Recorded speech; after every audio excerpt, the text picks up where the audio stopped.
नमस्कार, Haryana at 9 PM news channel में आप सभी का स्वागत है। आइए आपको कराते हैं खबरों से update. Maruti chairman RC Bhargava का बड़ा बयान। सोनीपत में 18,000 करोड़ रुपए की राशि करेंगे खर्च, 2025 तक तैयार हो जाएगी यूनिट। देश की सबसे अधिक कार बनाने वाली company Maruti Suzuki chairman RC Bhargava ने इकोनॉमिक्स टाइम्स न्यूज़पेपर में बयान दिया है कि मारुति वर्ष 2025 तक हरियाणा के सोनीपत जिले में अपना एक्सटेंशन प्लांट लगाएगी, जिस पर करीब 18,000 करोड़ रुपए की राशि निवेश की जाएगी। जल्द ही मारुति सुजुकी यहां पर प्लांट लगाने की आधारशिला रख सकती है। सोनीपत का मतलब आप खरखुदा एएमटी ही समझिए, क्योंकि सोनीपत जिले में केवल खरखुदा एएमटी में ही HSIIDC महकमे के पास जमीन है। सोनीपत के खरखुदा में IMT में KMP के साथ साथ करीब 900 एकड़ जमीन HSIIDC ने फाइनल की हुई है। बहुत सी कंपनियां ऐसे जो मारुति के यहाँ आने के बाद खरखुदा एरिया में अपनी कंपनी लगाएंगी। एक तरफ जहाँ ऑटोमोबाइल से संबंधित कंपनियां यहाँ पर आएंगी, वहीं दूसरी तरफ रियल एस्टेट की कंपनियां भी मारुति के निवेश की बाट जो रही हैं। करीब 2000 एकड़ अतिरिक्त भूमि में खरखुदा बाईपास से लेकर KMP तक नया शहर बसाने की प्लानिंग भी की जा रही है। मुंबई व गुरुग्राम की तरफ से खरखुदा बाईपास के बाहर KMP तक फ्लैट रेजिडेंशियल प्लॉट बिल्डिंग भी भविष्य में बनाई जानी है। मारुति आने के बाद विदेशों के हाईटेक शहरों की तर्ज पर खरखुदा क्षेत्र विकसित होना है, इसलिए सरकार भी यहाँ पर फोकस कर रही है कि अवैध कॉलोनियां न कट पाएं। टाउन प्लानिंग विभाग के सोनीपत जिला टाउन प्लानर नरेश कुमार का कहना है कि खरखुदा में अवैध कॉलोनी काटने वालों पर केस दर्ज किया जाएगा।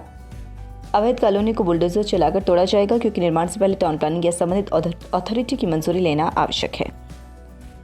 SDM से मिले रोहना गांववासी जांच कर मुआवजे की मांग रखी। मंगलवार को रोहना के गांव सरपंच देवेंद्र सिंह रोहताश दहिया की नेतृत्व में गांव के करीब 50 किसानों ने ज्ञापन SDM को सौंपा है, जिसमें किसानों ने कहा है कि खरखुदा से निकलने वाली बाढ़ राहत ड्रेन ओवरफ्लो हो जाती है और खेतों में पानी जमा हो जाता है। इस तरह से पिछले वर्ष जो बारिश हुई थी उससे बाजरे व कपास की फसल पूरी तरह से तबाह हो गई थी, जिसका अभी तक मुआवजा नहीं मिला। इस तरह से मौजूदा हाल में पिछले दिनों हुई बारिश से मौजूदा गांव की फसल तबाह हो चुकी है। कई स्थानों पर बारिश के कारण गेहूं की फसल में बीमारी भी आ गई है, जिससे किसानों को काफी परेशानियों का सामना करना पड़ रहा है।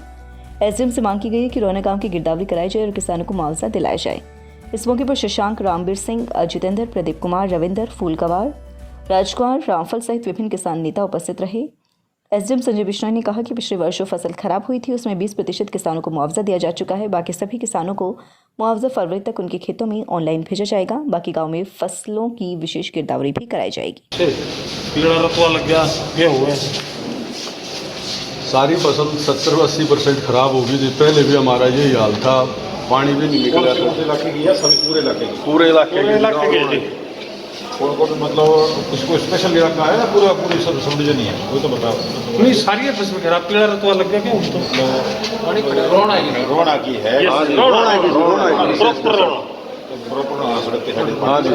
कपास का हमने सर्वे भी करा दिया था जी, आज तक मुआवजे नहीं मिले हैं। बाड़ी कपास के लिए मैंने बुलाया था, पीछे कोई आया विधान गाँव से, क्या है कि वो 20% पैसा डल गया और अगले 20 दिनों में सबका 100 चलो आ जाएगा। Thank you. मैंने एक मीटिंग कराई दिल्ली साहब के साथ, में बड़े बुला के उन्होंने मान लिया था कि हम फरवरी 10 फरवरी से पहले पैसे डाल दें। ठीक है, पैसे आ जाए, ये होगा और कराओ जी सारी फसल भेज देता हूँ सरकार को, भेज दो थोड़ा इंटरेस्ट लेता हूँ।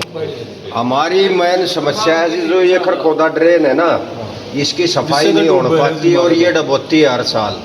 एक्चुअली क्या है, इसका जो प्रक्रिया है वो जुलाई में जाके पैसा अलॉट करते हैं, तब तक बारिश हो जाती है, लोग फसल बो देते हैं। परसों ये मीटिंग ले ली, इस बार मुख्यमंत्री जी ने जनवरी में मीटिंग ले ली, पैसे इसमें से पूरे रहना चाहिए थी ना, तो मीटिंग हो ली, उसमें 350 करोड़ रुपए काम हो। चलो इरिगेशन लोग बुलाओ, भेज देते हैं। और ये जो नंदी साड़ा है जी, यहाँ जो खरखोदे नंदी साड़ा है, सारे पशु इसमें सारे पशु बड़े रहे, सारे गेहूँ खा गए जी, बहुत बुरा हाल कर रखे हैं। हमारा पशु बहुत ज्यादा नाम की गौशाला खोलती जगह गौशाला है, सब वेस्टेज है जी सब।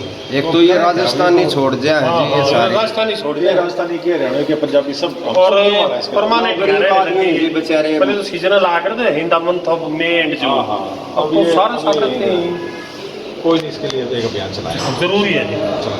मामला भाई साहब, बारिश का पानी गांव में सारी फसल गेहूं की खराब हो चुकी है। इससे पहले धान की खराब हो चुकी थी। कई बार अब इनकी शिकायत कर चुके हैं। अब दोबारा रिक्वेस्ट है सरकार से, SDM साहब के माध्यम से, कि हमारी विशेष गिरदावरी की जाए और उचित मुआवजा दिया जाए, ताकि किसान को राहत मिले। पिछली बार जो हमारी फसल थी बाजरे की, धान की और जिब्बाड़ी, वो बिल्कुल ख़त्म हो गई थी, उसका मुआवजा भी अभी तक नहीं मिला है। अब गेहूँ के अंदर पानी खड़ा है और कीड़ा रतवा की बीमारी लग गई है उसमें, तो उसके बचाव के लिए हम एसडीएम के माध्यम से हरियाणा सरकार को ज्ञापन भेजने जा रहे हैं। गांव के सभी मौजूद आदमी आए हुए हैं और प्रार्थना है कि भाई हमें उचित मुआवजा दिया जाए। जैसे कि चीफ मिनिस्टर 15,000 रुपये पर एकड़ की घोषणा तो करके गए थे और इसकी दोबारा से इंक्वायरी की जाए, दोबारा गिरफ्तारी जाए और पैसा दिया। Tulip Hospital welcoming the most trusted neurosurgeon in Sonipat, Dr. Sailesh Jain. OPD every Thursday at 11 a.m. to 1 p.m. from 1st March 2022. For more information, please contact 81 999 34919 और 9817114531। सीएम के नाम किसानों ने सौंपा ज्ञापन, बोले गेहूं व सब्जियां हो चुकी बर्बाद, किसानों को मिले मुआवजा। रोहतक मार्ग पर बरसात का पानी जमा होने से गेहूं, आलू व विभिन्न प्रकार की सब्जियों की फसल खराब हो चुकी है। संबंधित किसान रामफल के नेतृत्व में सीएम के नाम एसडीएम कार्यालय में ज्ञापन सौंप कर गए हैं, जिसमें मांग की गई है कि बरसात से खराब हुई फसलों की विशेष गिरदावरी कराई जाए व प्रभावित किसानों को मुआवजा दिलाया जाए। किसानों ने मांग की कि जिन किसानों की गेहूं की फसल खराब हुई है उन्हें 50,000 प्रति एकड़ के हिसाब से मुआवजा दिलाया जाए, जबकि बहुत से किसान ऐसे हैं जो बरसात के पानी की निकासी न होने के कारण अपने खेतों में गेहूं की बिजाई नहीं कर पाए। ऐसे किसानों को 30,000 रुपये प्रति एकड़ मुआवजा दिया जाए। इसी तरह से सब्जी उत्पादक जिन किसानों की सब्जियां खराब हो गई हैं उन्हें भी मुआवजा वितरित किया जाए, क्योंकि सब्जियों में किसानों का अधिक खर्च होता है। इस मौके पर चंद्र सैनी, मास्टर रामफल, प्रवीण, आजाद सिंह, लीलू, करमवीर, मेहर सिंह, रामवीर, जगवीर सिंह, अनिल सहित विभिन्न किसान उपस्थित रहे। मामला ये है जी, जो फसल जो बरसात हुई थी इससे फसल हमारी बर्बाद हुई है और पीछे तो गेहूँ भी नहीं बीजे हैं, उनमें भी पानी खड़ा है। दोनों को ये जो फसल अभी बर्बाद हो रही है गेहूँ की, इसको 50,000 एकड़ के हिसाब से इसका मुआवजा दिया जाए और जो फसल जिसमें बिजाई नहीं हुई है और उसके अंदर उसको 30,000 रुपये एकड़ के हिसाब से दिया जाए। और जिन्होंने सरसों और यह सब्जी जैसे कि आलू, एक आदमी के आलू तो 5 किले हैं, 4-5 किले पूरी तरह ही बर्बाद हो चुके हैं। सब्जी का भी बुरा हाल है। ये आश्वासन नहीं मिला हमारे को, हमने कि अपनी मेरे जो खेत के पड़ोसी जितने भी हैं 10-12 आदमी खड़े मेरे साथ में, इन्होंने हमारे एप्लीकेशन लिखी है और एसडीएम साहब के पास 2001 से लगातार शिक्षा के क्षेत्र में अग्रणी योगदान लगातार जारी। रजिस्ट्रेशन एवं एडमिशन शुरू, नर्सरी से 12वीं तक, आर्ट्स, कॉमर्स, साइंस सहित सभी लैब सुविधाएं उपलब्ध।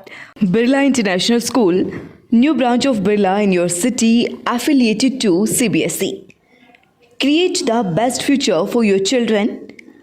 Admission open, pre-nursery to 12th, medical, non-medical, commerce, humanities with Singapore study pattern. लगातार खबरों से बनी रहने के लिए चैनल को लाइक, सब्सक्राइब और शेयर जरूर करें। धन्यवाद।